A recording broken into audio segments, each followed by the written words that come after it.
À la tribune de l'auditorium Lloyd Anderson, logé au sein du département d'État américain, l'un des baobabs de la presse américaine, Bob Woodward. Actuellement rédacteur en chef adjoint de Washington Post, il est plus connu pour ses investigations et ses écrits sur les attentats du 11 septembre et surtout sur le Watergate, un scandale qui a conduit à la démission de l'ex-président américain Richard Nixon. L'engagement de Bob Woodward et son attachement à la vérité lui a valu presque tous les prix du journalisme américain. Mais il lui arrive aussi d'avoir peur. Pas de leadership dans un pays, dans une institution, à moins que les leaders ne soient disposés à prendre des risques. Le risque, c'est peut-être pas un jeu de hasard, c'est un risque calculé. Faire des choses qui semblent être improbables ou peut-être même désastreuses.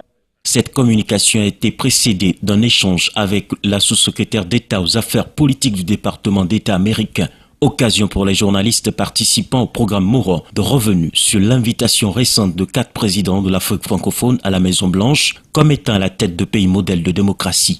À la question de savoir si ce n'est pas les ressources de ces pays qui sont convoités par l'Amérique, la sous-secrétaire d'État aux affaires politiques du département d'État américain répond sans détour. Nous voyons des mouvements de démocratisation en Côte d'Ivoire. Nous avons vu la croissance économique de l'Afrique. Et en fait, il y a beaucoup de pays qui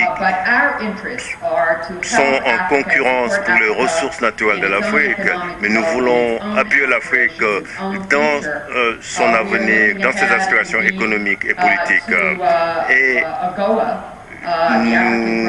nous encourageons l'AGOA, par exemple, qui va expirer bientôt. Et nous voulons non seulement le renouveler, mais le renforcer.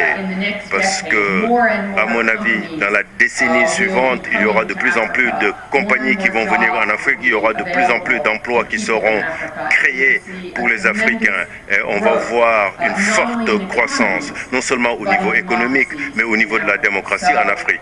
Et donc, je pense qu'il y a beaucoup de travail à faire. Beaucoup d'États ont commencé ces changements et il y a de fortes démocraties qui existent en Afrique. Et les intérêts des États-Unis sont de faire de notre mieux pour appuyer les aspirations des Africains comme on appuie les autres peuples de par le monde. La journée du mardi 25 octobre s'est achevée avec 2 panels animés par des journalistes spécialistes des affaires étrangères et se maîtrisant la couverture médiatique des élections présidentielles américaines.